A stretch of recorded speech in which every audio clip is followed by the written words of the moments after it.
All right, folks, here we go. So if you want to be able to ride any bike or be able to ride better, then look no further. I'll try to make this one brief because it's hot and it's very simple. It's going to give you a lot more confidence in the street. It's going to give you a lot more confidence on the highway, because a lot of these slow speed maneuvers translate to high speed. So what does that feel like?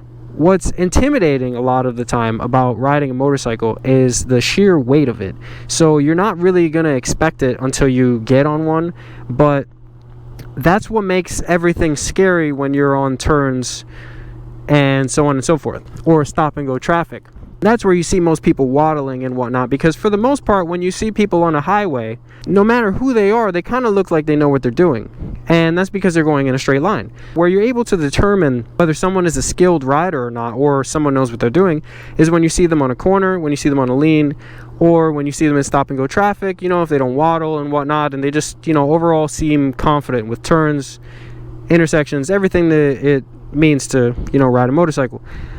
But this is what makes a lot of riding more intimidating for people, because they kind of either treat the bike like a car, or they just don't respect it. I would imagine most people kind of just take the MSF course and then go ride. Or they just bring their bike out for the weekend whenever they feel like riding. Sure, that's fine. But when you get on something like a Harley Davidson and whatnot, they're really heavy. And in order to not kind of look like a squid, you want to be able to handle that bike. You want to be able to handle all that weight flawlessly. And how you do that is practicing slow speed, because when you're on a high speed lean, a lot of the bike feels similar, if I may. And I'm going to need my experienced riders to comment and call bullshit. Tell me, facts or fiction. Am I steering people wrong? Or is this what it do? So we'll start with left hand turns. We're going to want to stay in between these yellow lines. So this yellow line and that yellow line. And you're going to start wide, and you're going to go tighter and tighter and tighter. And what you're going to be aiming for is trying to slow your speed down while keeping the control. Because the slower you go, the heavier the bike is going to feel when you're on a turn. So we're going to practice left and right, and I'll show you what that looks like. So first gear, you're going to shift your weight to the right and try to lock the bars to the left. Now, at first, you're not going to be able to lock the bars. You'll probably be really intimidated to even do that. So you just want to get comfortable going in a wide circle. Don't overthink it. Yeah, so you want to work with the bike on these circles, and then you want to be tapping the back brake to slow your speed down. One thing I forgot to mention is whichever direction you're going is where you want to be looking. So it's very similar to skateboarding. When you're trying to ollie over a trash can, or you're trying to ollie over an obstacle, you don't look at the obstacle and target fixate, you look past it, and then you'll fly right over it. So very similar on a bike. You want to look where you want to go, and don't be scared. So shift your weight to the right, try to lock the bars to the left, keep your back brake handy, and you want to slow the speed down and just be working the clutch. Whenever the bike feels like it wants to dip, like it wants to fall, just let the clutch out a little bit. You don't really have to give it any gas. And I'll show you what that looks like, because I'll slow down a lot, and I'll even let my hand go. So you can see, look. So you see how I'm going here, it's going to be harder. You're going to feel the weight of the bike against you. That's why I'm pushing left. I'm pushing right. Let me stop going in circles. So if you notice, I shift my weight to the right, I turn the bars to the left, and then I'm pushing this bar to the right. That may sound confusing, but that's basic countersteering, which will make more sense if you're on the bike itself. But that's why I can let my hand go, because you would think if you're going left, right, you want to turn left. No, because then the bike just falls. You see that? And if you're on something like a Harley Davidson or Indian or anything like that, when it gets to here, you're not saving it. You know, that thing is heavy. You know, this thing is a little, the weight of this can help you muscle it a little bit, but you still can't. You still can't, and you still shouldn't, because it's a motorcycle. You know, like most of the time the bike is going to win. So I'll show you one more time. All right, so I shift my weight to the right, lock the bars to the left, and then I'm gonna let my hand go. And the only thing that's keeping me moving in these circles is me just pulsing that clutch. And hopefully you can see that, because I don't want to look down too much, because I want to be seeing where I'm going. And that's all it takes. And you do the same exact thing to the right.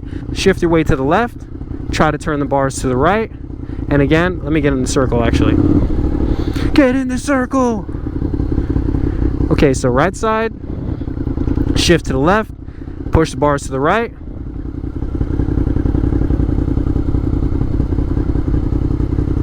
And as you see, easy peasy. And I'm going with some decent speed right now, you know, but if I were to slow down, the bike's gonna get heavier, and I can do the same thing with this hand, with just one hand. You know, now this is after a while of practice, so don't expect to do this right away, but for the most part, this comes with just repeatedly trying that. So go wider, and then try to get tighter and tighter and tighter, and then try to slow the speed down. And you're gonna find that your hands get really tired from working the clutch, if they haven't already. Your hands gonna get really tired from working the clutch, and you're gonna feel progress quicker than you might imagine. That's why I love those t-shirts that say seat time. A lot of riding a bike is just seat time, but not just mindless seat time with intention sometimes. So if you're riding like 4 days out of the week, and all of those days you kind of just go out and ride, take one of those days or all of those days and take 5-10 minutes to just do that. Literally, even if you passed your MSF course, you did everything or whatever, because you'd be surprised that when you are in a high-speed situation and you need to lean the bike more than you might want to or you might think, it's not intimidating. You don't scare the shit out of yourself, and you just handle whatever situation you're in with ease and with confidence, and most importantly, you get home safe. Riding is so fun, and you can have more fun the better you are at it. So the better you are, the safer you can be. It takes 5-10 minutes. You know, I've got some friends with some huge Dynas or whatever, and like I hopped on one for the first time, no beef, like it was nothing, you know, because I had done this with every bike I got on. So this helps build overall riding confidence, and it's more fun, because if one of your boys gets a new bike, you don't want to be the guy that's like not allowed to ride it because you're a squid. You know, you want to be the guy that's like, yeah, you got to try this, you know, and you got to be good, or you got to be at least decent to get those type of privileges from your friends. So that's all for the most part. When you're in a place like this and you're doing slow speed maneuvers, you also want to practice progressive braking. You know, I don't need to go all the way too much into that, because you kind of should know what that is if you're riding a motorcycle. You know, you can't just hammer on your brakes. You know, everything has to be progressive. That's why riding is a skill, and this is not a road IQ lesson. This will not teach you to make better traffic decisions, but this will just help you feel more confident overall with maneuvering your bike, you know, so you can have fun. And you can get to wherever you're going safely, most importantly. So I'm gonna need my OGs to let me know if this is facts or fiction. Does this matter? Does this not matter? It's helped me immensely whenever I'm going to a new place and I'm not sure if I'll be able to handle that ride, and I handle it flawlessly because your boy be practicing and he underestimates himself. So if you want to be MotoGP and hit the streets, drag knee in shorts, then practice. You'll be golden. See ya. Get out of my way, birds! Ah!